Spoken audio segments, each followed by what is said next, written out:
Death has come to your little town, Sheriff. Halloween de John Carpenter se estrenó en 1978 y cambió el concepto del terror para siempre. Blank, pale, emotions. No hay otra película igual. La verdad es que se ha convertido en un clásico. Fue el inicio del terror moderno. Claramente existe un pre-Halloween y un post-Halloween. El éxito de Halloween la convirtió en la película más rentable del momento. Halloween era la película que todos querían ver. Todos los que iban a ver la película lo contaban y se corrió la voz. Al cabo de 3 o 4 días lo sabía todo el mundo. La película conquistó a toda una generación. Esta película da escalofríos. Da mucho miedo. Me aterra. En poco tiempo consiguió ascender en las listas de manera imparable.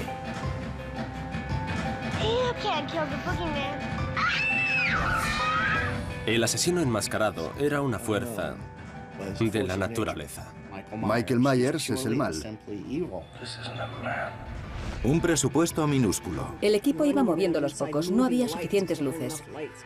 Hicimos que era otoño con hojas pintadas. Un grupo de actores desconocidos. Mi agente me dijo que yo haría de psicópata y que salía Jamie Lee Curtis, y yo pregunté, ¿quién es esa? Estaba sorprendida por formar parte del reparto. Y pocas esperanzas de ser un éxito. Las críticas eran horribles. Por lo que yo sabía, iba a ser terrible. La película dio lugar a muchas imitaciones, pero ninguna igual. Las escenas encajan perfectamente. Es una película mágica. Un ejercicio de estilo. La película tiene algo hermoso. La luz, la máscara. La música es increíble. Esta es la historia de un grupo de novatos de Hollywood que trabajaron muy duro.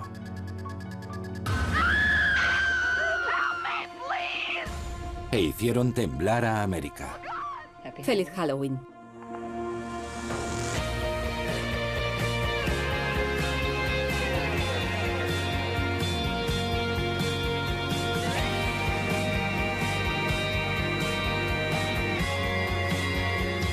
Halloween desde dentro.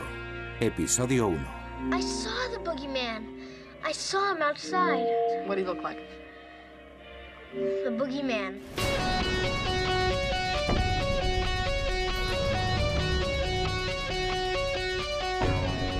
Con un argumento simple. Nos imaginamos a una niñera en peligro. Todos los niños saben lo que es una niñera. Un escaso presupuesto. Hubo mucha presión. Unos 20 días de rodaje. Y un director recién salido de la escuela de cine. Nadie esperaba mucho del Halloween de John Carpenter. Solo queríamos hacer una película. Es una película de serie B de bajo presupuesto. No parecía una película. Va a ser la peor película de la historia. Una película en la que aparece un tío con una máscara. ¿Quién va a ir a verla? Respuesta: todo el mundo. Nunca había visto al público reaccionar de esa manera. Vi la reacción de la gente y pensé que funcionaría. Corrían por los pasillos gritando y llorando. Estaba claro que lo que había intentado estaba funcionando. El público se obsesionó con la simple historia de un chico que se vuelve loco y mata a su hermana en una espeluznante casa. Y años más tarde, decide retomar lo que dejó a medias. Parece mentira que en ese momento pareciese una idea novedosa. Era solo un asesino con un cuchillo. Michael Myers no tiene cara y es un psicópata. Era una fuerza horrible que devastó la ciudad entera. Es pura y simplemente maldad. What do we do? He's been here once tonight. I think he'll come back. Es algo que puede pasar en cualquier parte, no solo en la ciudad de la película. Halloween es muy efectiva a la hora de mostrar el horror de la vida cotidiana. Hace que ciertos actos sin sentido sean terroríficos. Y ni siquiera en tu casa te sientes seguro. I'm babysitting the Doyles. It's only 3 houses down. We can keep each other company. Oh, terrific. ¿Quién será la presa del misterioso asesino? El clásico reparto de adolescentes. Paul dragged me into the boys' locker room. Exploring uncharted territory. Totally charted. Just talk. Gran parte transcurre a la luz del día, con esos adolescentes asustados. La caracterización de las chicas es algo que me encanta, porque las tres somos muy diferentes. Teníamos tres opciones con las chicas. La chica tranquila, estudiosa y decente. La animadora. Y la sarcástica sabelotodo. Éramos adolescentes, nos divertíamos, besábamos a chicos, nos moríamos. Las heroínas de la película no saben que un asesino las persigue. I saw the boogeyman. Pero los niños a su cargo saben que alguien acecha en las sombras. No, buddy, believe me. Yo te creo, Tommy. En la película un niño se da cuenta, y es divertido que las dos únicas personas que lo saben sean Tommy y Loomis, un niño pequeño y un bicho raro. El doctor Loomis, un psiquiatra algo trastornado, va a la caza del maligno Michael Myers. Es un personaje raro. Michael Myers no solo es un paciente para él, es su cruzada. Es muy raro que un psiquiatra tenga como misión matar a uno de sus pacientes.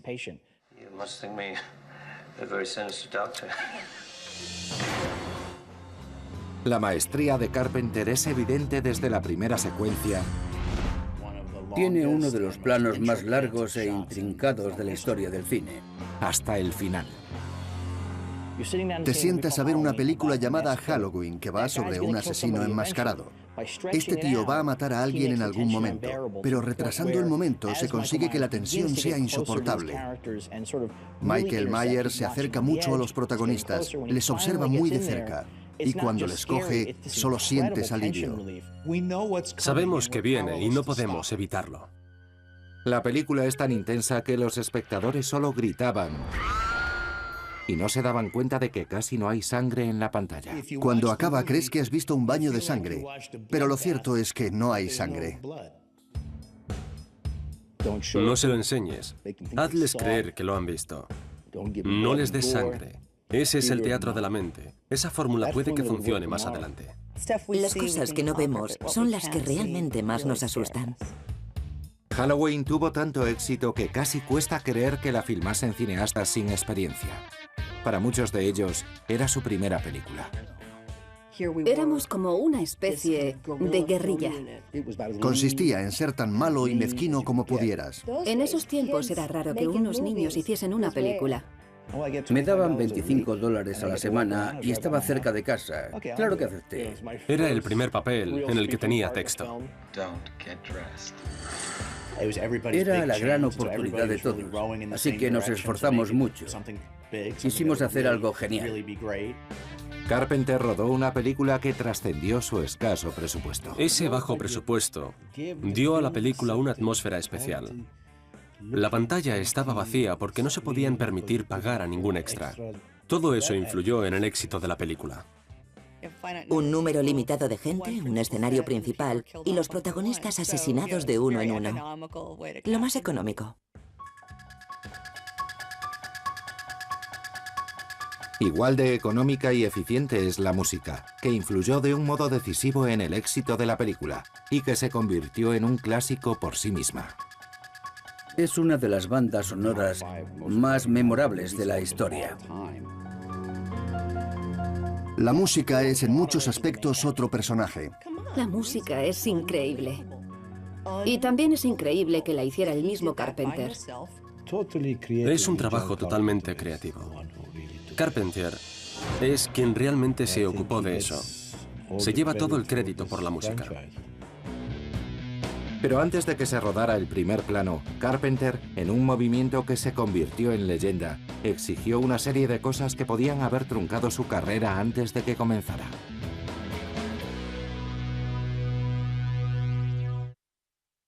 I watched him for 15 years, sitting in a room, staring at a wall, not seeing the wall, looking past the wall, looking at this night, inhumanly patient. Durante las últimas 3 décadas, Halloween de John Carpenter se ha convertido en un icono del género de terror. Una leyenda entre las películas de serie B que comenzó en 1978. Pero las semillas de la película fueron plantadas en 1953, cuando Carpenter, de 5 años de edad, estaba sentado en un oscuro cine, muerto de miedo. Creo que una de las películas que más me influyeron fue Vinieron del espacio en 1953. Era en 3 dimensiones. Yo era muy pequeño. Llevaba las gafas puestas y estaba muerto de miedo.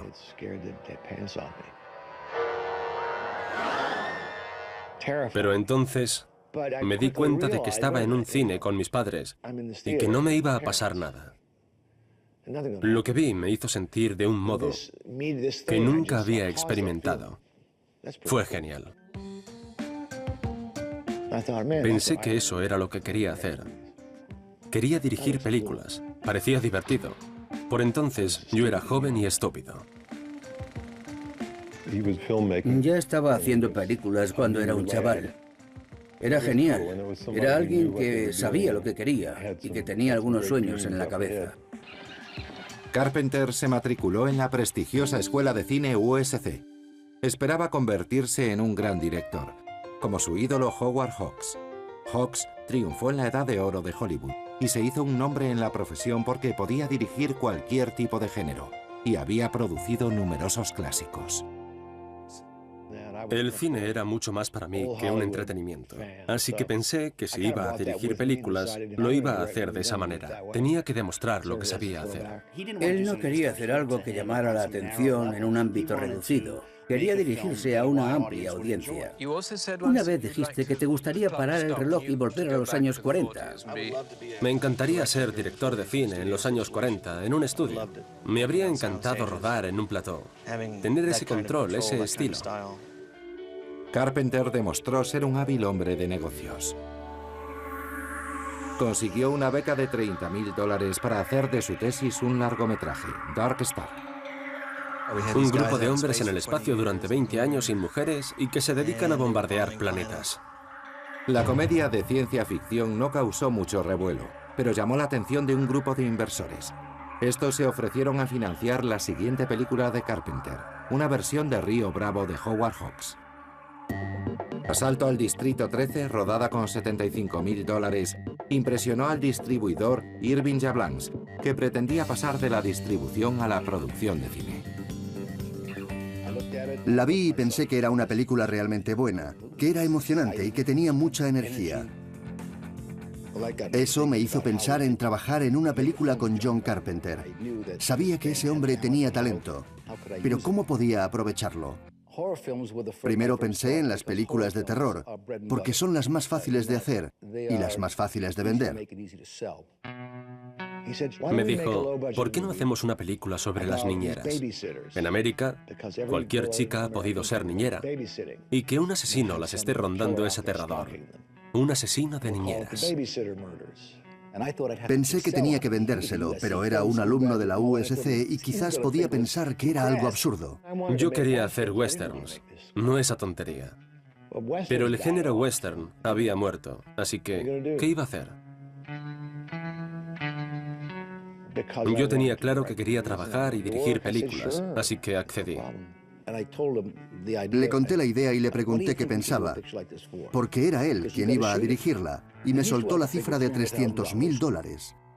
Yo le dije que si él podía hacerlo por ese dinero, yo encontraría la forma de conseguir la financiación.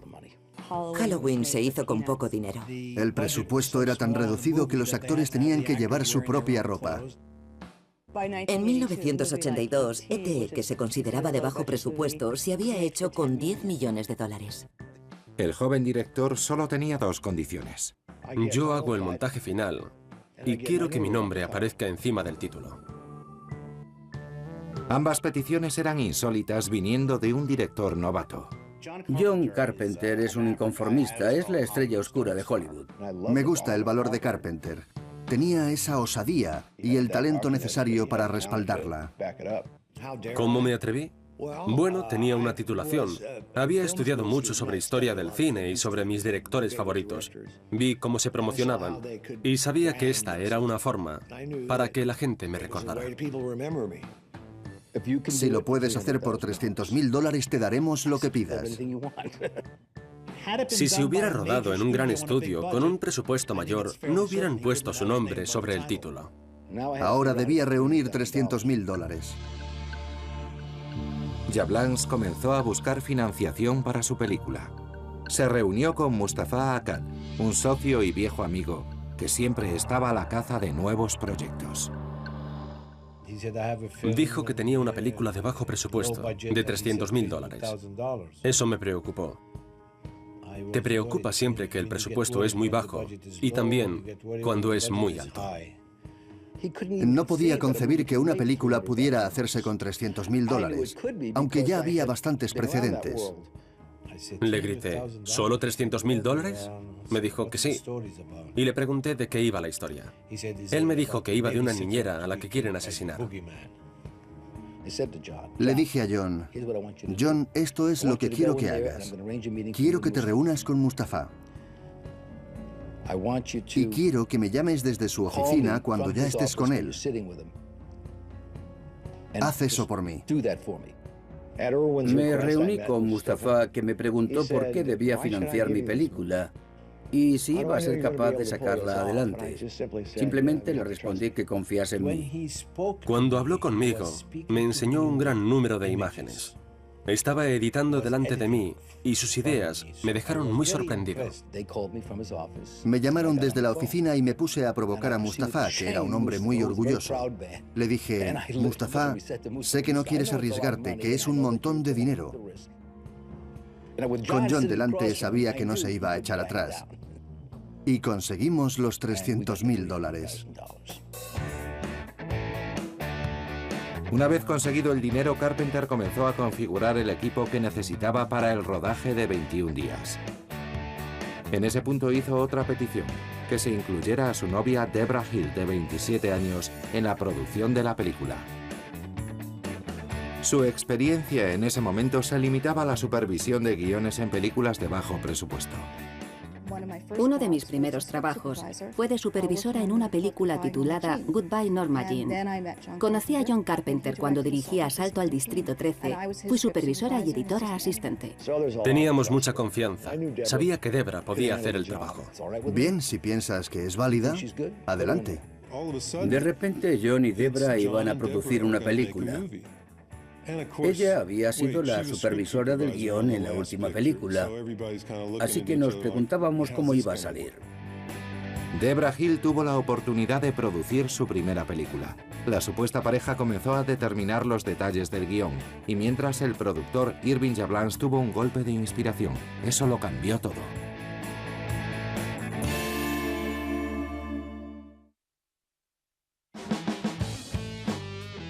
Cuando el director John Carpenter y su asistente Debra Hill comenzaron a trabajar en la película, Yablans hizo una sugerencia decisiva.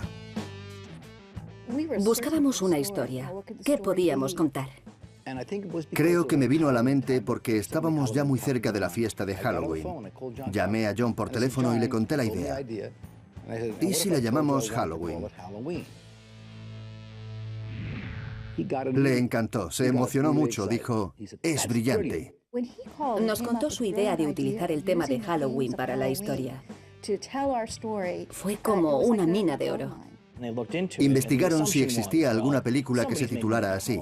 Era 1978 y resultó que nadie había titulado así una película. No había ninguna película con la palabra Halloween en el título. Era difícil creer que no existiera una película con ese título. Con un título nuevo y un toque distinto, Carpenter y Hill empezaron a trabajar en el guión. Hicimos una lista de sustos.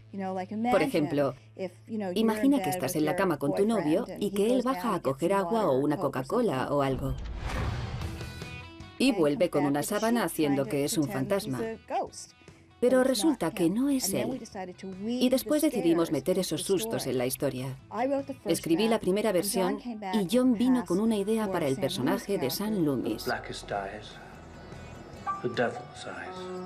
Todo el tema del mal fue desarrollado por John. Los guionistas lo tuvieron difícil para darle un toque de realidad a los personajes y a las escenas. Debra Hill escribió el diálogo de las chicas y le dio una sensación de realidad, de lo que hablan las chicas. De esas cosas que no se solían ver en las películas. Las protagonistas nunca hablaban como chicas normales, simplemente eran guapas. Debra escribió un diálogo que sonaba como habla la gente normal.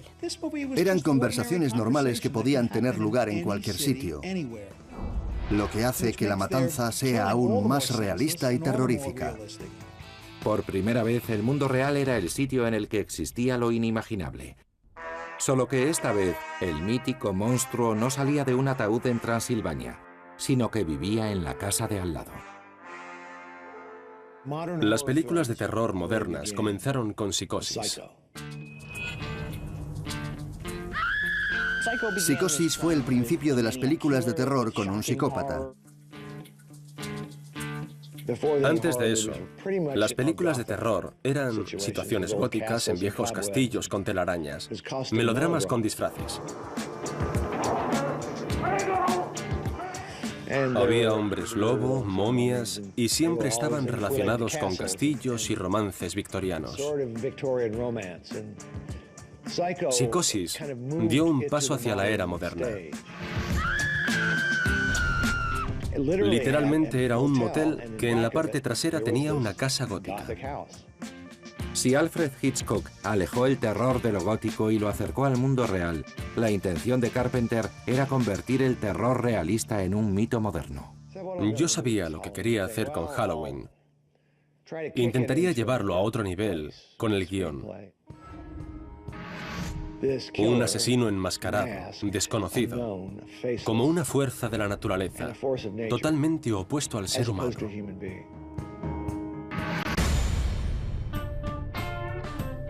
En el guión, Hill y Carpenter introdujeron numerosas referencias. Haddonfield era el pueblo de Nueva Jersey donde había crecido Debra. San Loomis es el nombre del personaje de John Gavin en la película de Hitchcock, Psicosis. El sheriff Lee Brackett comparte nombre con el guionista de Río Bravo, la película de Howard Hawks. Y el despiadado antagonista era un tributo al distribuidor que abogó por asalto al Distrito 13 en el Reino Unido. Había un hombre llamado Michael Myers que incluyó la película en un festival de cine. No me lo esperaba, fue un éxito. Carpenter era muy agradecido y pensó que le debía algo a Mike Myers. Era un tipo increíble, muy buena persona, pero le puso su nombre a un asesino psicópata. Ha habido peores tributos, seguro. Para darle vida al guión, Carpenter reclutó a un amigo de la infancia, Tommy Lee Wallace, que se había instalado en Hollywood para probar suerte en la industria del cine. Me contrató aparentemente como diseñador de producción y como editor. Esos dos trabajos no van bien juntos. Te olvidas de lo que es dormir. Una de las responsabilidades primordiales de Wallace era desarrollar el aspecto del asesino, un paciente fugado de una institución mental al que se refieren en el guión como la forma. Lleva una máscara que representa facciones neutrales. Wallace sabía que su contribución podía suponer el éxito o el fracaso de la película. John me dijo que buscara algo que fuera simple y que no llamara la atención de una manera extraña. ¿Qué elecciones había? ¿Richard Nixon? ¿El señor Spock? ¿El capitán Kirk? También conseguí una máscara de Emmett Kelly, del típico payaso triste. Nick Castle fue el modelo. Se puso la máscara del payaso y no hubo duda de que el efecto era espeluznante. Entonces Nick cogió la máscara del capitán Kirk. Ganó por eliminación, porque era la cara más simple. La modificamos. Abrimos los ojos, cambiamos el pelo. Arrancamos las patillas y la pintamos totalmente de blanco, con pintura en spray.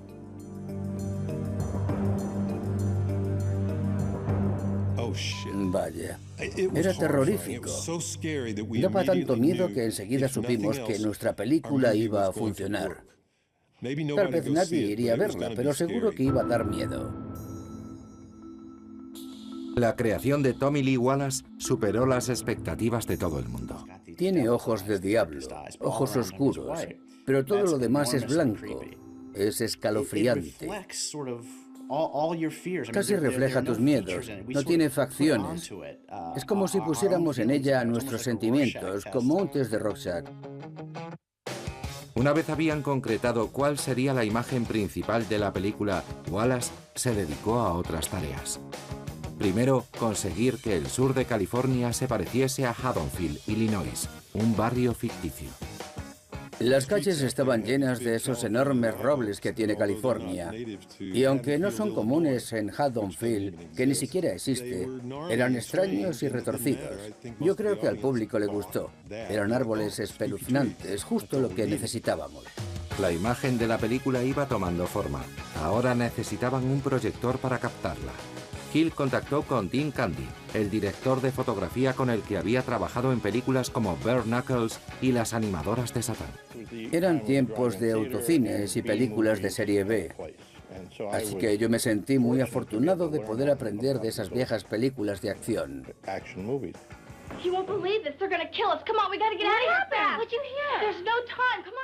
Fue una gran casualidad conocer a John y formar parte de esta aventura que se convirtió en Halloween. La siguiente misión era decidir el reparto. Con el minúsculo presupuesto, los famosos quedaban fuera. Así que la película la sacaría adelante una desconocida de 19 años. Pero esa desconocida venía de una familia con mucho talento para el terror.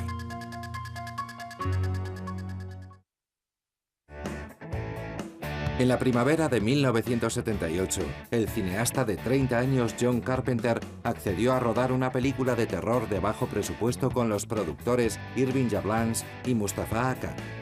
Con el equipo ya en orden, Carpenter se puso al otro lado de la cámara. Contaba con buenos medios, aunque muy económicos. Para la alocada Linda, Carpenter se fijó en PJ Soles, una actriz que lo había impresionado 2 años antes en la película de Brian De Palma, Carrie. Pensé que había estado genial en Carrie, que era una gran actriz. Cuando recibí la llamada pensé, vaya, ¿no voy primero con un agente de casting? Fui directamente a ver al director y leímos una parte del guión en la que tenía que decir la palabra total. 3 new cheers to learn in the morning. The game is in the afternoon. I have to get my hair done at 5 and the dance is at 8. I'll be totally wiped out. I don't think you have enough to do tomorrow. Totally. Cuando lo leí, me dijo que era la única persona que decía la palabra total como él quería oírla. Yo le dije, ¿me tomas el pelo? ¿Hay otra forma de decir total? Y él me respondió, por eso te voy a dar el papel. Entre las nuevas caras, la de PJ Soles era la única conocida. PJ Soles era la estrella y era muy divertida. Para el papel de Annie Brackett no buscaron mucho. Nancy Kyes, luego Loomis, mi exmujer. La conocí por Tommy Wallace, que entonces era su marido. Ella era muy buena actriz. Me gustaba mucho. Trabajé en Asalto al Distrito 13. Por eso contaron conmigo, por esa conexión. Para el papel principal de Laurie Strode, y viendo la oportunidad de darle a la película un cierto nivel, la productora Debra Hill sugirió a una desconocida de 19 años. Pero esa chica tenía una conexión única con otro clásico de terror. Su madre era Janet Leigh, la protagonista de Psicosis. Debra trajo a Jamie Lee Curtis, que tenía un contrato con Universal. Era una idea genial. Le daría a la película el toque que Janet Leigh le dio a Psicosis. Estoy segura de que fue un añadido, como una especie de bonus. Vimos a muchas chicas para el papel de Laurie Strode y Jamie era tan vulnerable, tan real, tan inocente. Jamie vino al casting. Tenía 19 años y era muy dulce. Lo hizo muy bien y le dimos el papel. Así de simple.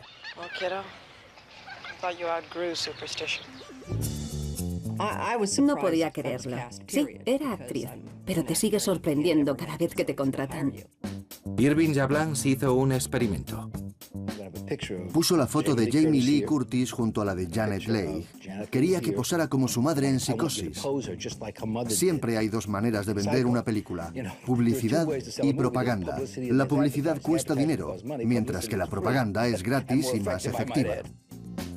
Además de su conexión familiar con el clásico de Hitchcock, la joven actriz sentía que encajaba de modo extraño en ese casting, y no le importó decirlo. Jamie me dijo que mi personaje era el más divertido, pero el suyo era el papel protagonista, el más codiciado. Teníamos 3 opciones con las chicas, y lo raro es que yo soy una combinación de las 3. Fui animadora en el instituto, así que sé cómo son. Y también soy sarcástica por naturaleza. Y por último, soy una buena chica. Así que, extrañamente, eligieron ese papel para mí, que resultó ir bien conmigo. Pero la verdad es que podría haber sido cualquiera de las 3. Finalmente, Curtis comprendió la lógica del casting de Carpenter. Estaba un poco preocupada porque usó la palabra vulnerable. No sabía qué quería decir exactamente. Entendía la palabra, pero es ahora cuando entiendo lo que John realmente quiso decir. Ser vulnerable significa que la gente siente deseos de cuidarte, que tienes algo que hace que los demás quieran protegerte. La estamos viendo y sabemos que va a ocurrirle algo. No tenemos el poder de ayudarla, pero casi sentimos que estamos con ella. El reparto de adolescentes se compensaba con el papel del Dr. Sam Loomis. Carpenter y Yablans estaban de acuerdo en que un actor conocido era la clave. Fue otra sugerencia de Irwin, que el papel se lo diéramos a un actor conocido por el público.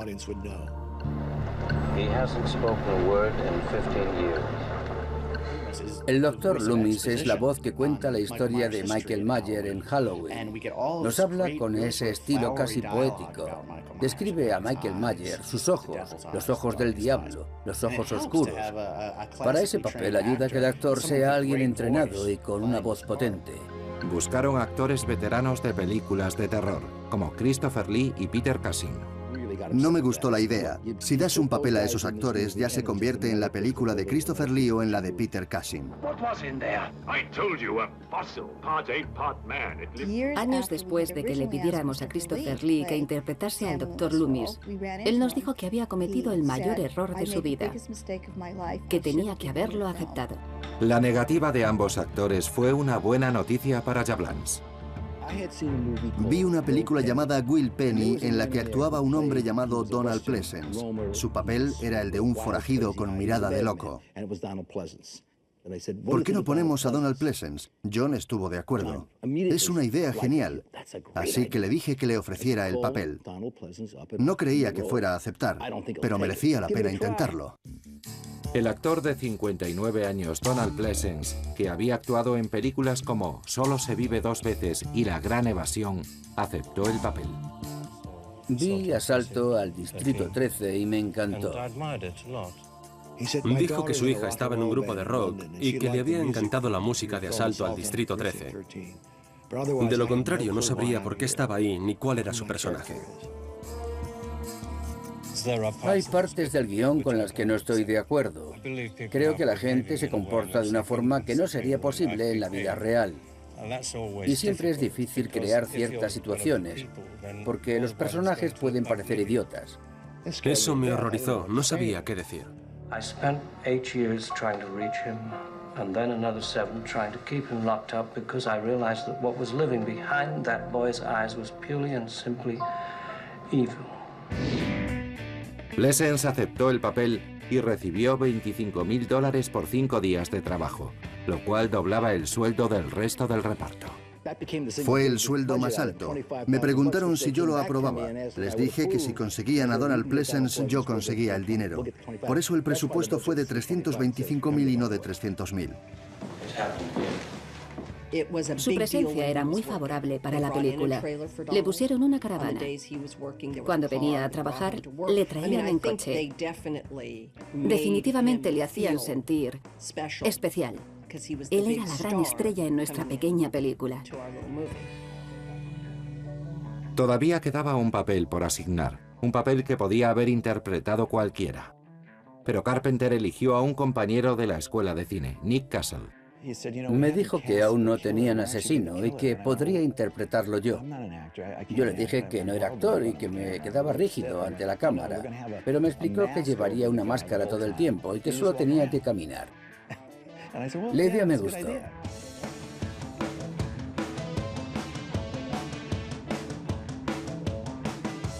Tendría la oportunidad de estar en el rodaje todo el tiempo y de ver cómo trabajaban.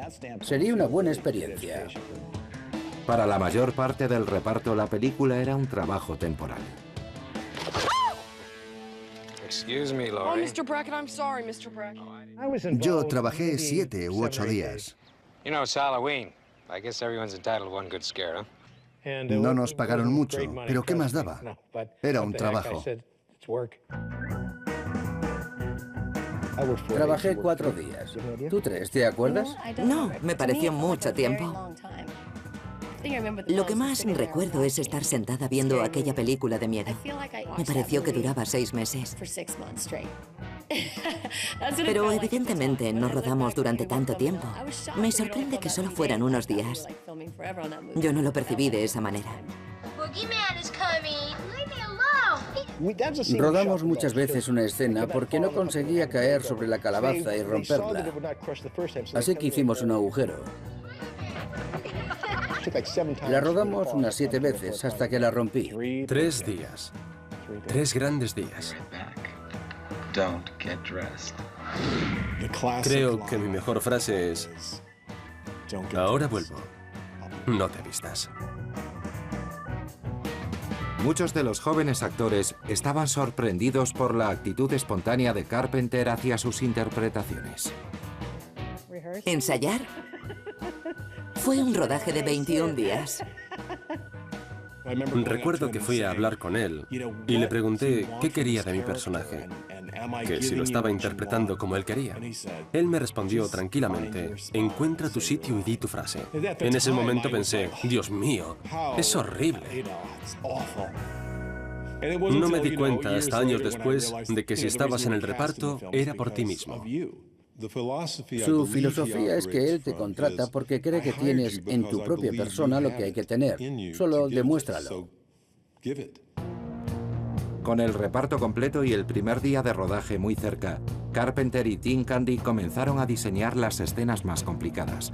Pero pronto se dieron cuenta de que los grandiosos planes de Carpenter no encajaban en 21 días de rodaje.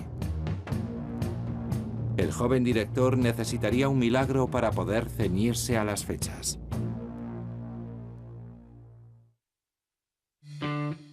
Con un reparto de caras nuevas y un actor veterano, la producción de Halloween ya estaba en marcha en la primavera de 1978.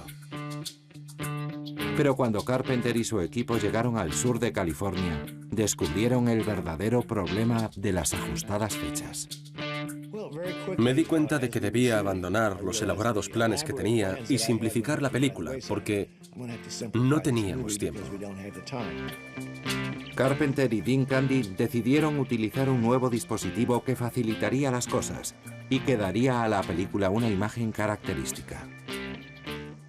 Utilizamos la cámara Panaglide, que era la versión de Panavision de una Steadicam. La cámara está sobre un giroscopio, por lo que puedes ir de un lado para otro.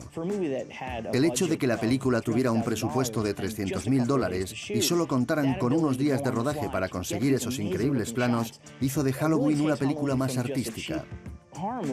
El tipo de terror que vende es mucho más impactante.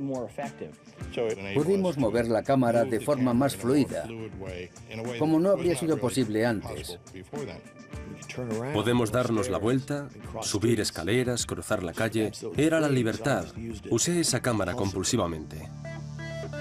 2 años antes, la Steadicam había conseguido un efecto genial en Rocky, de John Avildsen. Pero mientras que Avildsen la había utilizado para crear ímpetu y ganar energía, Carpenter y su equipo vieron la oportunidad de crear suspense.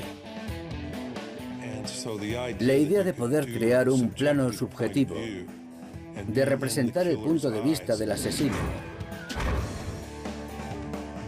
pero sin tener que llevar la cámara en la mano continuamente, consiguió un efecto extraño, lo que añadió a la película esa tensión sobrecogedora.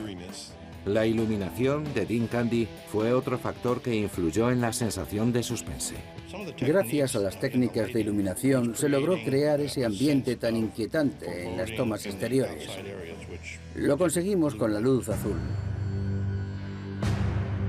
Aparte de la iluminación, Dean Candy también era el responsable de otros muchos trucos innovadores. De repente, desde la oscuridad hacia la luz aparecía la máscara blanca.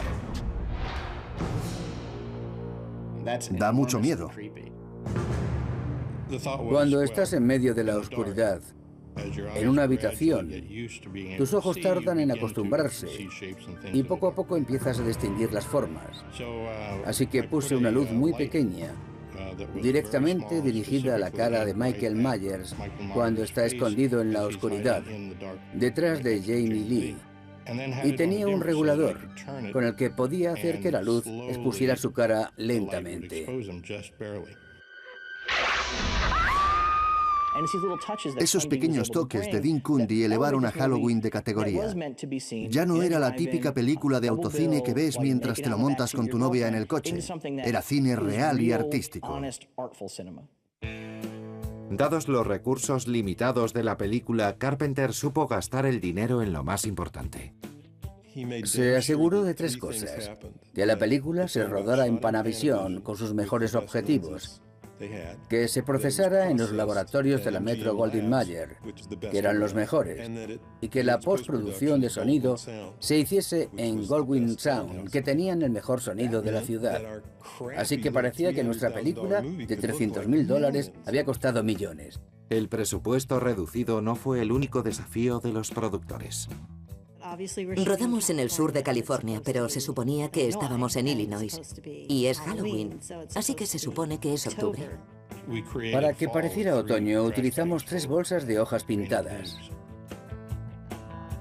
Esparcíamos esas hojas pintadas en los primeros planos, en el comienzo. No fueron más que un par de planos. Cuando rodábamos la escena, el viento se llevaba algunas hojas y Debra nos decía que fuéramos a recoger las hojas. Entonces las recogíamos y las poníamos otra vez en la bolsa, porque era muy difícil encontrar hojas de arce. ¿Hojas de arce color naranja en California? Era muy divertido. Yo le decía, no soy recolectora de hojas, soy actriz. Todos hacíamos toda clase de funciones. Las más específicas no, pero casi todas. Yo ayudaba con el vestuario, porque dedicarme solo a actuar me parecía aburrido. Mientras el equipo afrontaba obstáculos logísticos tras las cámaras, el reparto de Halloween afrontaba sus propios problemas. Especialmente la protagonista, Jamie Lee Curtis. Jamie Lee tenía mucho que demostrar. Venía de una familia de actores, pero quería demostrar que también tenía talento, que no solo estaba ahí porque sus padres eran famosos, y estaba asustada. Ya habíamos rodado un día, y cuando llegué a casa me llamaron por teléfono. Era John Carpenter. Suele pasar en el cine. A veces te despiden después de un día o 2 de rodaje. John la llamó el primer día para decirle lo contento que estaba con su interpretación, y ella pensaba que la iba a despedir. Fue muy dulce, me llamó para decirme que estaba contento, que estaba muy orgulloso de ese primer día de rodaje. Eso me hizo sentir bien. PJ Soles era mucho menos insegura que Curtis y no puso pegas a la opción de rodar una escena desnuda. Fue interesante porque John estaba más nervioso que yo. No estaba en el guión, pero él quería un desnudo en la película. Yo había escrito que su personaje enseñaba el pecho, así que supuse que no le importaría hacerlo. Me abordó con mucha amabilidad, casi un poco avergonzado. Y me dijo que si podía enseñar algo, lo que yo quisiera, que en la habitación solo estaríamos él, Dean y yo. No recuerdo haber tenido esa conversación sobre el desnudo. Bajé la sábana y enseñé un poco. Se convirtió en una frase popular. ¿Ves algo que te guste? La grabamos ese día y fue genial. Fue una escena maravillosa. A John le pareció una gran escena, pero ya no quiso volver a hablar de ello. Pensé que eso era algo muy considerado por su parte. Me gustó eso de él. Chorradas. Y había algo en lo que todos estaban de acuerdo. El enmascarado no daba miedo. Siempre pensé que Michael Myers era muy divertido. Evidentemente era mi punto de vista, porque yo solo veía a Nick Castle con una máscara. Lo recuerdo como un padre joven que iba por ahí con una máscara de látex y un cuchillo. Tenía que poner el cable del teléfono alrededor de mi cuello, pero no apretaba, así que me hacía cosquillas y yo no paraba de reírme. Entonces le dije, Nick, tienes que apretar. Y él respondió, no quiero hacerte daño. Yo no soy actor y me preocupaba hacer daño a alguno de mis compañeros, aunque fuese todo ficticio. Le dije, se supone que tengo que morir, así que lo tendrás que hacer un poco más fuerte. Pero no me hizo caso, solo un poco, así que tuve que actuar. Quieres que parezca real, pero también quieres que ella siga viva y pueda volver a actuar. A diferencia de su homólogo en la pantalla, Castle no era precisamente invulnerable. La peor escena que recuerdo es una en la que supuestamente estamos fuera del psiquiátrico. Yo tenía que saltar encima del coche. Lo hice en los ensayos y salió bien.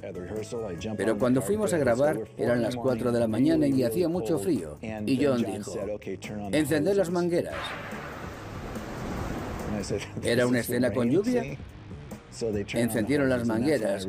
John me empapó con agua fría. Yo solo llevaba una bata de hospital. Se suponía que era mi amigo. Fue el momento más doloroso por el que he pasado probablemente en un rodaje. Nunca lo torturé. Está mintiendo. A pesar del duro trabajo de Castle, hicieron falta no menos de 5 personas para llevar la máscara, incluyendo a otro novato para representar la cara detrás de la forma.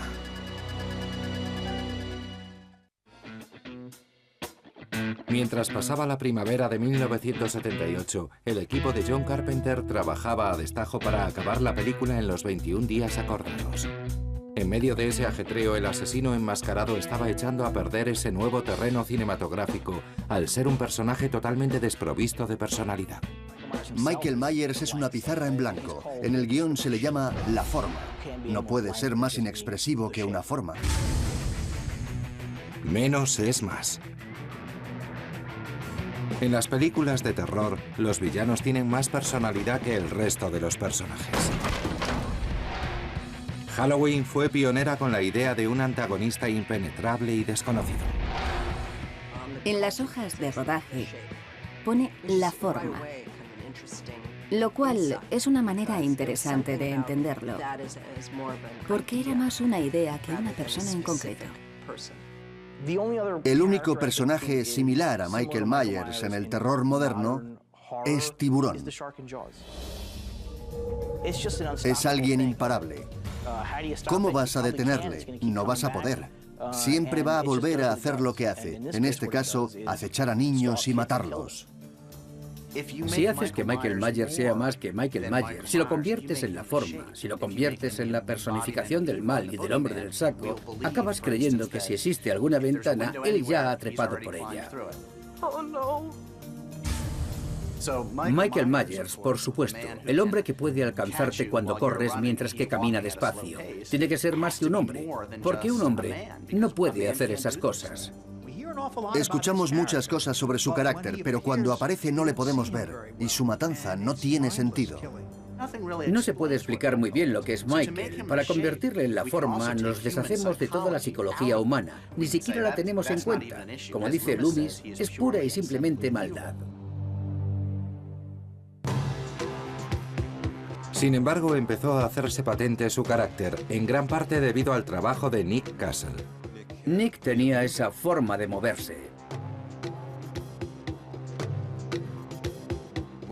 Se deslizaba de una manera inquietante. No tenía muchas indicaciones. Recuerdo preguntarle a John cuando tenía que cruzar la calle que cómo quería que lo hiciese. Intentaba saber cuál iba a ser mi método. Él me respondió que cruzara la calle y ya está. A pesar de las dudas de Castle, consiguieron darle al asesino sin cara la cantidad justa de personalidad. Lo que más me gusta es que fue capaz de hacer que fuera un personaje. Lo hace muy bien.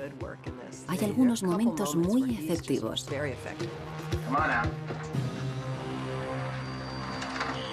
El momento más característico de la forma viene cuando mata al novio de Linda, Bob, interpretado por John Graham.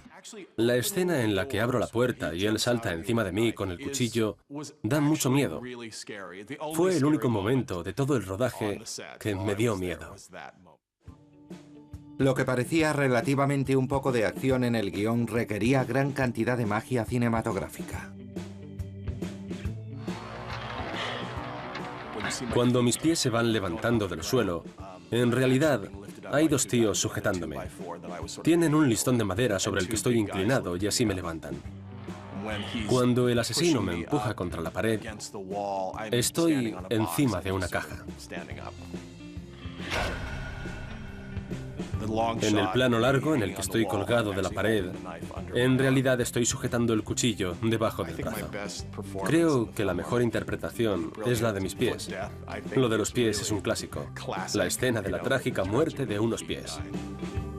Esa escena se hizo famosa por la utilización del lenguaje corporal de parte de la dirección. Después de clavar a Bob a la pared, da un paso atrás y ladea la cabeza. Es como un perro. Es como si le faltaran cualidades de humano en ese punto.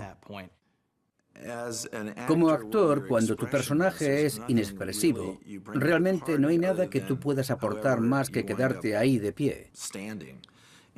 John era quien dirigía a este personaje básicamente. El propio John podía haberlo interpretado porque era quien decía, inclina la cabeza así después de apuñalarle, como si estuvieras admirándolo. Da mucho miedo, pero es lo bonito de la película. La forma representa un principio cinematográfico. El asesino que nunca muere. Los fans del cine de terror estaban acostumbrados a los monstruos que volvían secuela tras secuela, pero nunca antes se había visto a un supuesto ser humano que fuera tan difícil de vencer. Es horrible ver cómo vuelve una y otra vez. Fue una de las primeras películas de ese tiempo en las que se vio algo así. Michael se levanta lentamente y gira la cabeza. Está desenfocado, es perfecto. No sabía que John le había dicho que hiciera eso. Pensé que lo había pensado él en el momento. Aunque Castle había dado a la forma mucha de su personalidad, en la escena en la que se quita la máscara, en la que por un momento se ve la cara de Michael Myers adulto, se decidió rápidamente que la cara de Nick Castle no iba bien. Michael Myers necesitaba una cara y un momento en la película, porque Nick Castle no encajaba con la visión que tenía John. Para empezar, era muy viejo. Se organizó un casting para encontrar a la cara detrás de la cara del diablo. Entrevistaron a Tony Moran, de 21 años. John Carpenter dijo exactamente que estaban buscando a alguien con una cara angelical. Exactamente esa palabra. Yo le dije que nunca había pensado que tuviera una cara angelical, pero... Después de una corta reunión con Carpenter e Irving Yablans, Moran fue contratado. Cuando llegué hablé con John y me enseñó la máscara. No supe que tenía que llevar una máscara hasta que llegué al rodaje. Nadie me había dicho nada. El joven actor se quedó impresionado con el nivel de eficiencia que había en el rodaje. John Carpenter lo tenía todo tan meticulosamente medido que no tuvimos que rodar más de 2 o 3 tomas.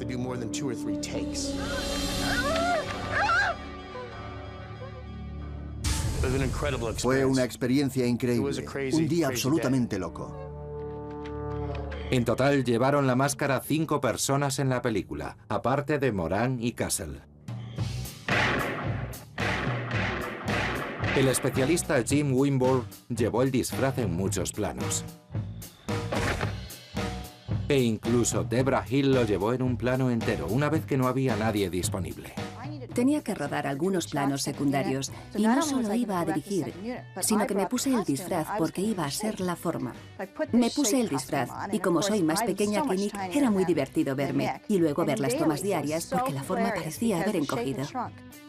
Por último, Tommy Lee Wallace también interpretó a la forma en una de las escenas más horribles de la película. Tuve mi oportunidad porque descubrimos que nos podíamos mover rápido si me ponía el disfraz y la máscara cuando tuviéramos que romper algo, porque ya lo tendría preparado. Sabía cómo tenía que darle para que se rompiera a la primera en lugar de a la cuarta. Así de simple. Creo que lo hice muy bien en el armario. La película de Carpenter estaba saliendo adelante sin el caos y la tensión propia de las producciones hechas con tan poco dinero. Inspira mucha confianza que el director llegue y nos diga: esta es la lista de cosas que hay que hacer hoy. Y vamos a empezar aquí con un objetivo de 35 milímetros. A trabajar. Eso nos daba a todos la confianza de que lo podíamos lograr. La confianza de Carpenter los hizo llegar lejos, pero esa misma confianza estaba a punto de poner a prueba los límites de la producción, al jugarse el último día de rodaje con la grabación de un solo plano.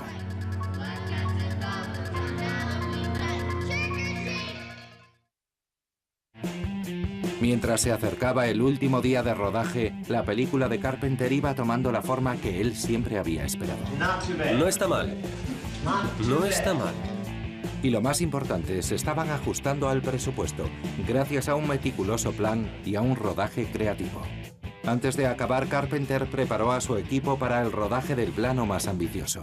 El plano de 4 minutos, rodado en una sola toma que introduce al joven y psicótico Michael Myers al público. El plano del comienzo de Halloween. Un plano continuo que empieza al otro lado de la calle. Llega hasta la casa.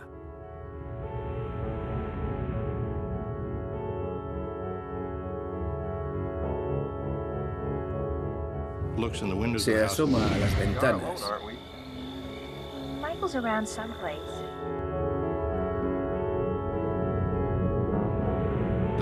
Y entonces entra en la casa.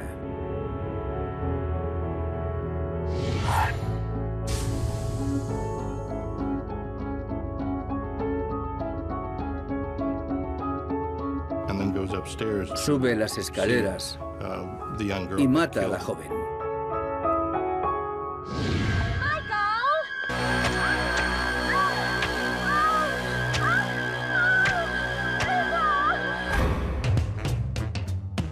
Era el tipo de plano tradicionalmente complicado, incluso en una película de alto presupuesto como en Touch of Evil de Orson Welles, famosa por su plano ininterrumpido de 3 minutos y medio. Así que era algo inédito en una película de tan bajo presupuesto. Sin dinero y sin tiempo, Carpenter estaba decidido a rodar ese plano, algo que nunca había intentado. Iba a ser el comienzo de la película, así que necesitábamos que contara la historia, que fuera como un recuerdo. Mientras que los cámaras ideaban una manera de grabar el plano en una sola toma, los demás se ocuparon de pintar y empapelar partes de la destartalada casa de los Myers para que pareciera 15 años más joven, como exigía el guión. Terminamos de rodar. Entonces el equipo entero, yo incluida, en el último día, dimos un repaso a la vieja casa de Pasadena para hacer que pareciera la casa del principio de la película. John me lo explicó paso por paso. Le pedí que fuera preciso sobre lo que tenía que hacer la cámara, porque, créeme, si recorres la casa de un lado para otro, solo ves una casa cutre. Solo se veía bien a través del objetivo. Papel pintado, una lámpara de araña, una mesa puesta.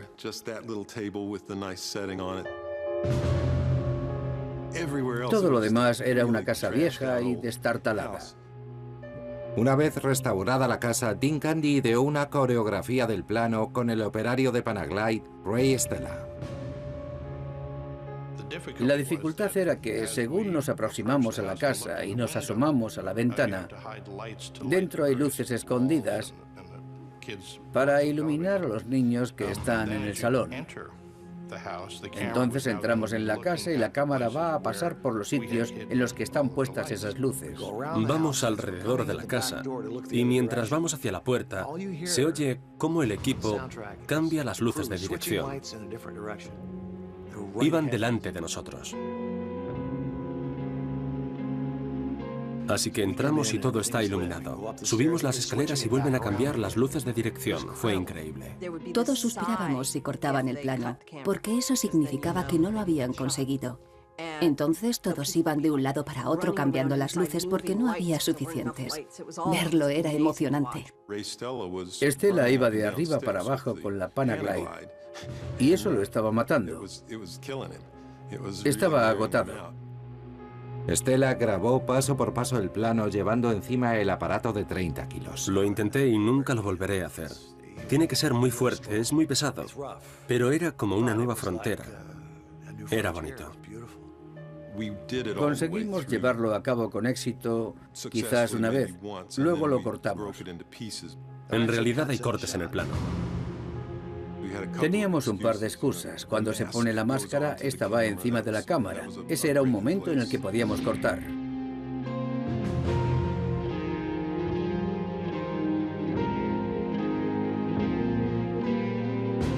La escena acaba con otro actor que interpreta a Michael Myers, esta vez un niño de 6 años. Cuando veo la película ahora me veo un poco acobardado. Quiero decir, esa máscara de plástico con la goma alrededor de las orejas y mientras me la quitaba, a veces dolía. Eso fue lo más difícil de la escena. Lo peor fue quitarme la máscara sin que me doliera. Con el característico plano del comienzo, la película se ciñó al tiempo y al presupuesto. No sabíamos lo que teníamos. Parecía que había bastante suspense. Era una película completa, y yo estaba en ella, y sabía que iba a funcionar. Las exigencias de Carpenter de tener el control creativo tuvieron su recompensa. Una persona se encarga de todo. No tiene que ir y venir, llamar por teléfono, consultar a un comité, hacer que reúna el grupo hasta altas horas de la noche. La responsabilidad es tuya, así que puedes llevarlo bien. El plan de rodaje de Carpenter se dejó ver en la sala de edición, donde Wallace comenzó a montar los planos cuidadosamente elegidos para el montaje bruto. El montaje de Halloween fue muy sencillo y fue una experiencia inolvidable. Por primera vez, estar en el asiento del conductor. Cada escena se ensambla con la siguiente a la perfección. No hay escenas de más en esta película. Por una razón, creo, porque no tenían dinero para hacer escenas de más. En otras palabras, se cortaron muy pocas escenas y eso es genial para un director. En ese sentido, Carpenter era como Hitchcock, que planeaba cada escena en su cabeza y lo hizo porque tuvo que hacerlo. ¿Cómo me las iba a arreglar? ¿Qué puedo filmar en un solo plano? La necesidad es la madre de la invención. Pero aún con lo planificada que estaba toda la película, se tuvieron que tomar decisiones creativas cruciales en la fase de postproducción. Donald Pleasence dispara a la forma, quien se precipita por el balcón y cae en el césped. Luego hay una escena en la que Donald sale al balcón, mira hacia abajo y la forma no está. Dijo que había dos maneras de interpretarlo. Una es, oh Dios mío, se ha ido. Y otra es, sabía que esto iba a pasar. Pensé que era una decisión difícil, así que le pedí que hiciera las dos para poder elegir. La de sabía que iba a pasar era la más escalofriante.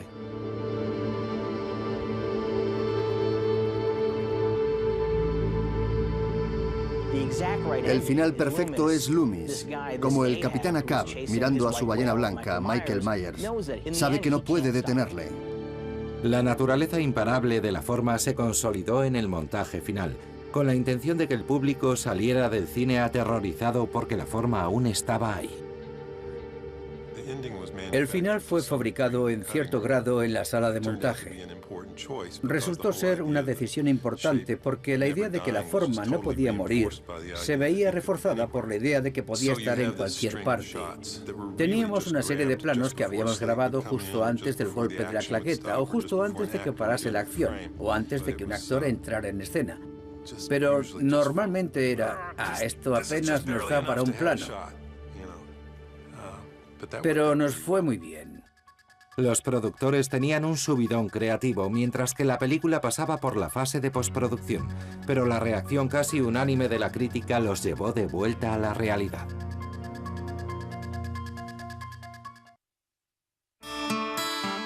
Mientras que Carpenter y su equipo trabajaban en el montaje final de Halloween en el verano de 1978, el ansioso director decidió emitir una copia para ejecutivos de Hollywood.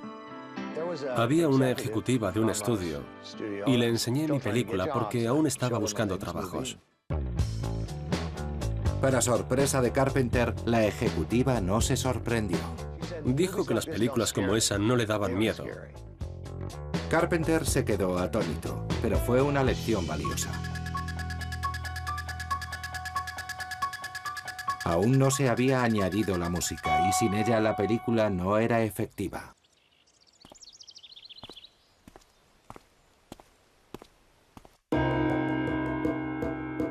Carpenter se puso a ello y comenzó la considerable tarea de componer la música. Para inspirarse, recordó una lección de su padre, que era músico. La música principal es una simple versión en piano, en compás de 5/4 de una canción que mi padre me enseñó a tocar cuando era niño, con los bongos. Era muy básica, y creo que por eso es tan efectiva. Es música de piano. Es efectiva porque es repetitiva y simple. De eso se trata. La hice en 3 días. La música transformó la película por completo.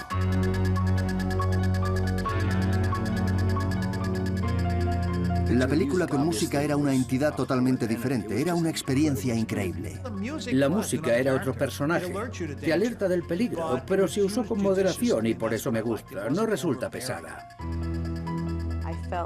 Era como la caja de música del infierno. La música tenía un ligero aire infantil, pero cuando se volvía electrónica y metálica, era muy insistente.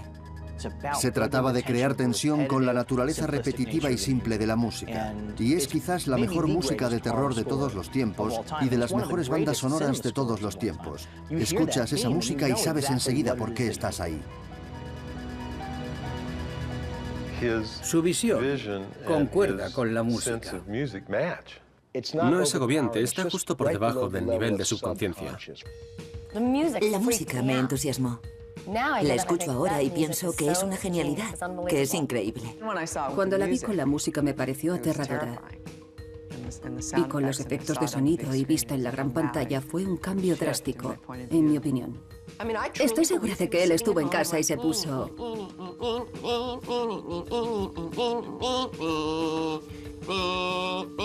Quiero decir que simplemente estaba ahí sentado. Carpenter veía su papel de compositor como algo meramente pragmático. Escribí e interpreté la música para Halloween porque soy barato y soy rápido. Como te podrás imaginar, después de pasarme meses en la sala de montaje, estaba ya un poco harto de la música. Pero es efectiva. A ver, aún la escucho como tono de los móviles por la calle. Al final quité ese tono de mi móvil, pero solía llevarlo. Me sonaba el teléfono y escuchabas Halloween, ¿sabes? Era imponente. Carpenter le mostró la película una vez más a la ejecutiva a la que no le había gustado. 6 meses después, con la música en su lugar, la ejecutiva dijo que era la película más terrorífica que había visto en su vida. Después de ponerle la música, la vio otra vez y dijo que se había equivocado. Yo le dije que no pasaba nada, es el efecto de la música. El estreno de la película fue en octubre de 1978, pero la distribución en los años 70 era muy diferente a la de hoy en día. Cuando se estrenó Halloween en 1978 se hizo poco a poco. Empiezas en California. Tienes un número determinado de copias. Las muestras en Los Ángeles, luego vas a San Diego, luego a Phoenix, luego por todo el país. Puedes estrenar una película en Nueva York y puede que no llegue a Kansas hasta 2 o 3 meses después. No es como hoy que una película se estrena en unos 3.000 cines y es la película que todos van a ver este fin de semana. Eran tiempos diferentes. En los Estados Unidos hace 40 o 50 años, cada mercado era único en sí mismo. Pero mientras que la película iba de una ciudad a otra, no paraba de acumular críticas negativas. Llegaron las críticas y eran horribles. La echaban por tierra. Por lo que yo sabía era un desastre. Debra me llamó y me dijo que no lo habíamos conseguido. El momento más duro fue en la escuela de cine USC, donde había estudiado Carpenter. Lo que se esperaba que fuera el retorno del hijo pródigo resultó ser una acogida de todo menos cálida. Pusimos la película a los estudiantes de la escuela y luego hicimos una ronda de preguntas. Un chico levantó la mano y John le dio el turno de palabra. Dijo, antes que nada, ¿por qué diablos, siendo un estudiante de esta escuela, por qué diablos haces una película de ese tipo?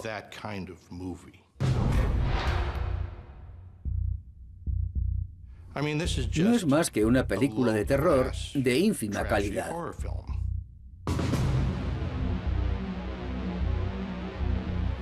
Con eso se levantó y se fue. Mientras que Halloween seguía tropezando de mercado en mercado, cada vez más críticas coincidían con el indignado estudiante. No obstante, dos críticas significativas iban a transformar Halloween de un fracaso de bajo presupuesto en un fenómeno gracias al boca a boca. En octubre de 1978, Halloween de John Carpenter se estrenó para un público confiado que pronto la olvidó. Creo que todos nos quedamos desencantados al principio. Estaba un poco avergonzado y apenado. Recibí una invitación para el estreno y la tiré a la basura, porque me dije, una película de terror en la que aparece un tío con una máscara, ¿quién la va a ver? Renqueando en los estrenos regionales cada vez en una ciudad, la película estaba pasando a ser un fracaso de taquilla. Sus creadores aceptaron su destino al ver las ventas de entradas. Yo veía Halloween como algo que podía incluir en mi bobina, pero no como una película especialmente exitosa. El equipo y el reparto siguieron adelante, considerando Halloween como una simple línea más en su currículum. Trabajé en un episodio de Love Boat con mi madre y en un episodio de Los Ángeles de Charlie en el que soy jugadora de golf. Alan Arkus dice que vio Halloween y quiso que interpretara a Rick Randall en Rock and Roll High School. La película también sirvió a su director para conseguir un pequeño trabajo. Fue justo después de hacer Halloween. Querían que grabara una película sobre Elvis, porque creían que sabía de música, al haber compuesto la música para Halloween. Por eso me consideraban apto para el trabajo. Halloween empezaba a desaparecer de las salas de cine.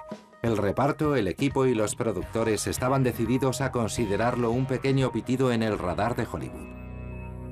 Pero a finales de 1978, dos críticos rescataron la película de los autocines. El primero fue Tom Allen, de Village Voice.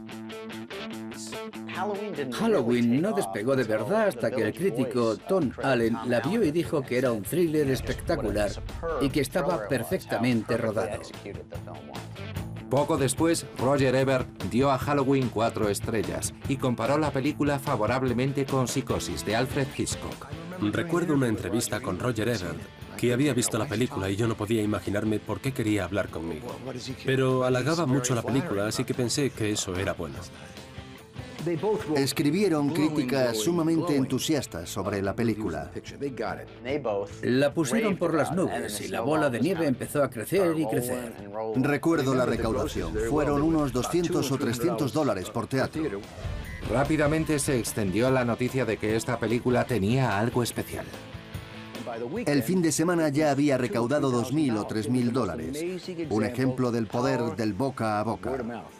Halloween se convirtió en un super éxito. Era la película que todos tenían que ver. Todos los que iban a ver la película se lo contaban a 3 amigos, y esos 3 amigos se lo contaban a otros 6, y al cabo de 3 o 4 días se había vuelto enorme.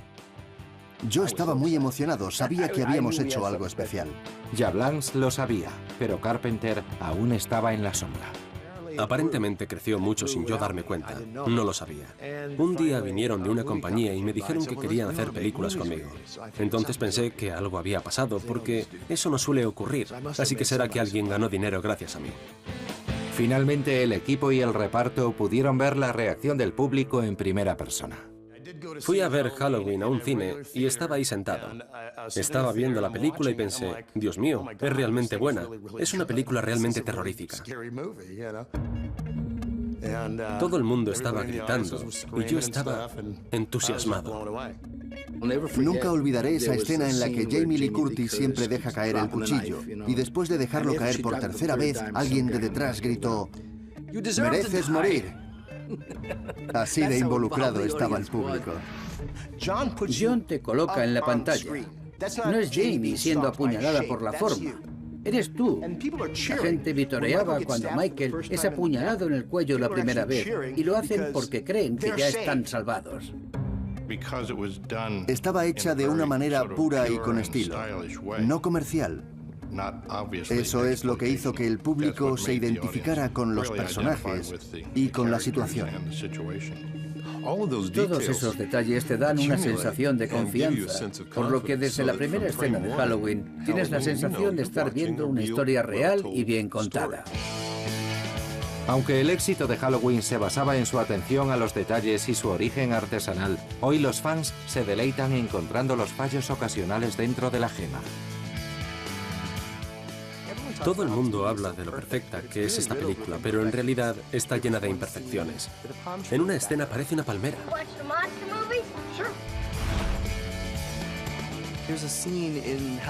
En otra escena, cuando Michael se esconde detrás del arbusto, Annie le sigue y le dice...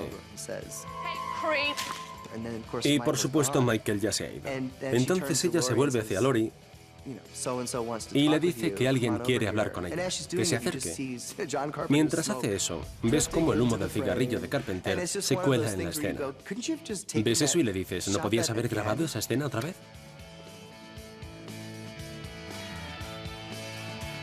Luego, cuando las chicas se alejan de los arbustos, se ve la cabeza de un miembro del equipo por encima de los arbustos al fondo. ¿Qué le vamos a hacer? A pesar del patinazo inicial, la película fue un auténtico éxito. Halloween llegó a recaudar $50 millones y reinó durante más de una década como la película de terror más rentable de todos los tiempos. Pero lo que todos veían como un final feliz no era más que el comienzo.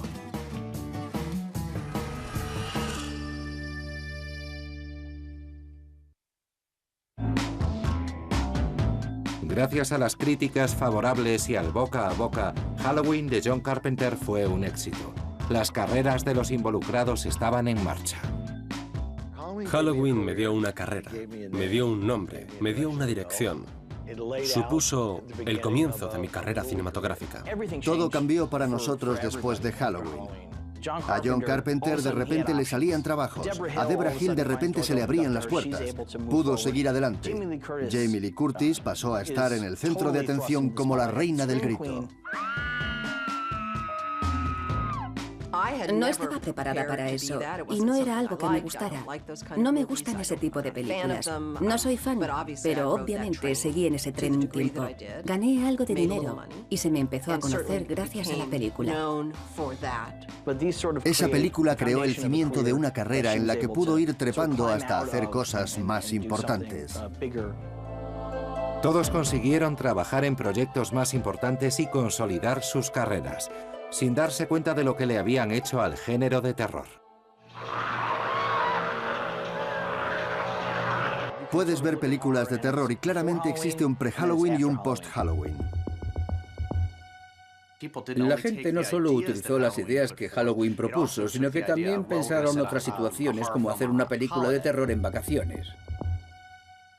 Como Noche de Graduación, Viernes 13 o Cumpleaños Mortal.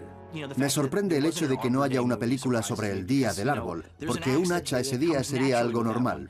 Cualquier día que se pueda, el día de la graduación incluso, cualquier día festivo, cualquier día del calendario en el que pudiera haber derramamiento de sangre, habría un derramamiento de sangre.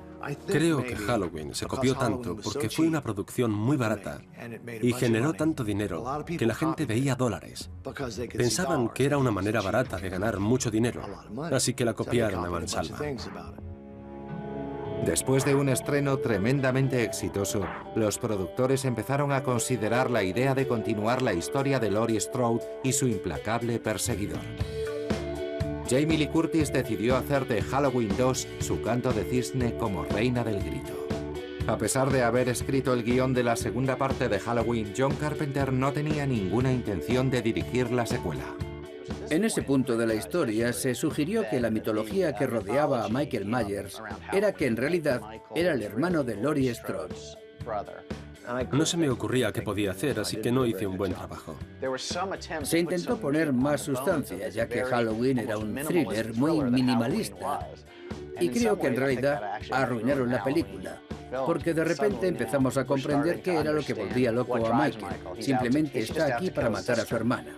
Tuvo éxito, así que hicieron una película más. Y otra, y otra. Alentados por el enorme club de fans, se hicieron 4 películas más durante los siguientes 15 años. Con la excepción de Halloween 3, en la que se intentó sin éxito romper con la fórmula, cada película añadía más información sobre un personaje cuyo atractivo inicial era precisamente la falta de bagaje.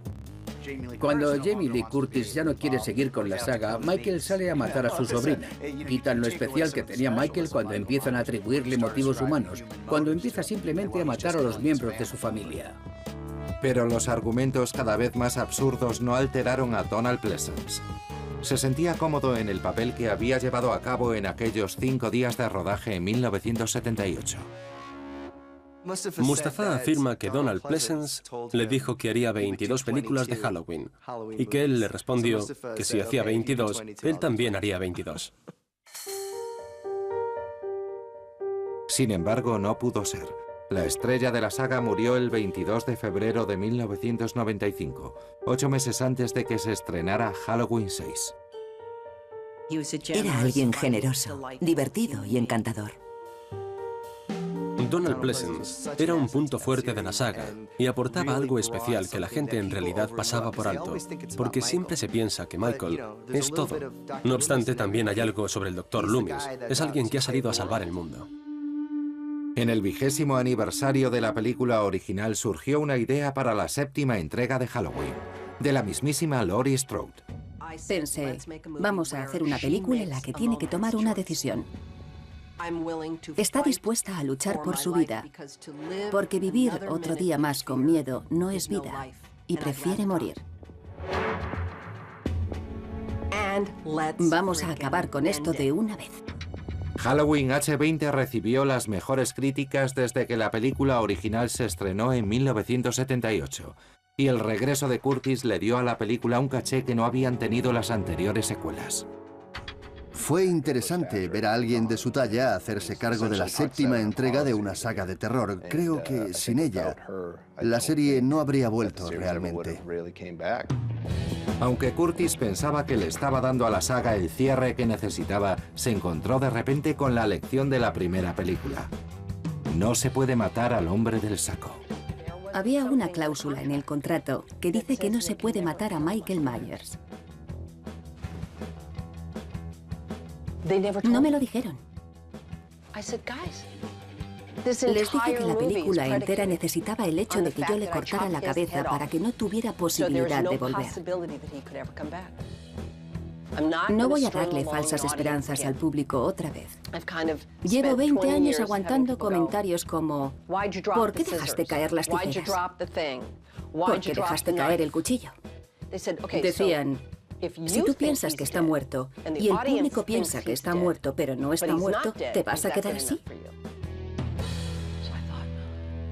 Pues sí, supongo que sí.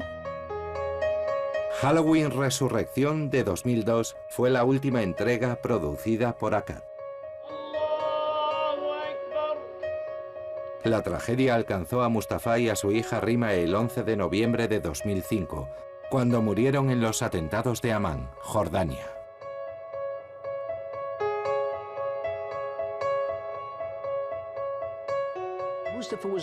Mustafa fue un hombre muy astuto, tenía una intuición increíble. Era uno de los hombres más inteligentes que he conocido en mi vida. Tenía mucho instinto.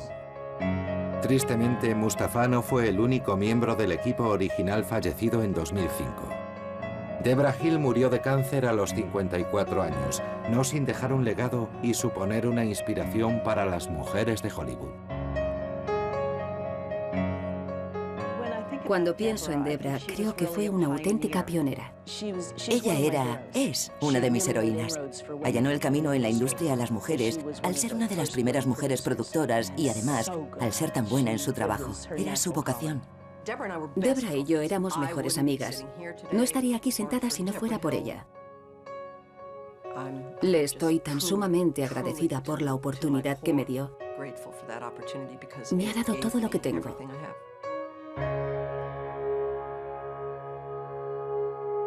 A los 30 años de la película original parecía que la saga ya se había terminado.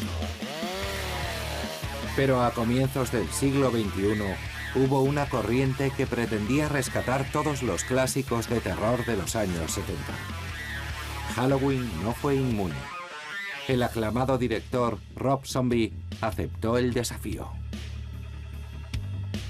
Si solo hubiera existido la primera película de Halloween, ya habría sido una locura. En mi opinión, estaba el clásico y luego un montón de secuelas que no habían hecho más que arruinar la película, hasta el punto que ya no tenían nada que ver con la original. Después de 8 películas durante 4 décadas, el desafío de Zombie en 2007 era llevar la historia a otro nivel. Su intención era volver a la mente del previamente desconocido Michael Myers. ¿Por qué no hacemos una película sobre él? La película entera con él como protagonista principal, no como antagonista. Ese es el enfoque que quería darle. La interpretación de Rob Zombie de la leyenda de Michael Myers recibió buenas críticas. Como película individual podía haber funcionado titulándola Halloween con un protagonista llamado Michael Myers que lleva una máscara. Es una oportunidad perdida. Zombie se topó con la reacción más bien fría de Carpenter. Le llamé por teléfono y la conversación fue más o menos esto. Hola John, soy Rob. Hola. Quería decirte que quiero hacer una nueva versión de Halloween. Entonces hubo un silencio extraño. Él responde, ¿qué quieres que te diga? No quiero que me digas nada, solo quería que lo supieras. Y me dice, vale, que te diviertas. Vale. Halloween es Halloween. ¿Por qué querría nadie tocar eso? Que quieran hacer versiones de mi película es muy halagador. Algunas de esas versiones vienen con un cheque para mí, lo cual es aún mejor. Halloween de Rob Zombie recaudó $80 millones en todo el mundo, lo cual dio pie a que comenzara el ciclo otra vez. Se estrenó una secuela en 2009. Los fans tuvieron acceso a otras secuelas, a películas de otros directores que imitaban la original, las cuales tenían buena acogida por el público, pero todos reconocían una cosa: Halloween de John Carpenter es la mejor del género. Los creadores sabían que no había forma de parar a Michael Myers. What's the boogeyman? As a matter of fact, it was. En los últimos años, el equipo inicial ha descubierto que eso es más cierto de lo que podían haber imaginado. Se celebran convenciones dedicadas a Halloween, en las que puedes conocer a los actores de todas las películas y puedes debatir los detalles más insignificantes de la extraña historia y cronología de Michael Myers. Hay gente que hace cosas como construirse la casa de los Myers. Hemos hecho una réplica de la balaustrada y la parte de abajo la hemos hecho exactamente igual que la de la casa original. He construido una réplica a tamaño real de la casa de Halloween de John Carpenter. Vaya, estas personas sí que van en serio y sí que adoran la película y todo el fenómeno Halloween. Mientras que los creadores de Halloween veían que el fenómeno perduraba, solo estaban empezando a entender el impacto de aquellos 21 días de rodaje en la primavera de 1978. Estoy profundamente orgulloso. Creo que se merece todos los elogios. En realidad es como una pequeña película, como una obra de arte, la magia de trabajar todos juntos. El hecho de que el interés haya durado tanto tiempo. Esa es la magia de la película. Y la gran satisfacción de poder trabajar en películas como esa para una persona como yo. Es una película que hice cuando tenía 30 años. Es parte de mi pasado, siempre estará ahí. Estoy en paz, eso seguro. Estaré eternamente agradecida a Halloween. Ya no me tengo que disfrazar en Halloween, voy de mí misma. Creo que es una película extraordinaria y que me ha dado la vida que tengo. No creo que debas cuestionar mucho el legado de Halloween. Tan solo hay que dejarlo estar. No lo cuestiones, puede desaparecer.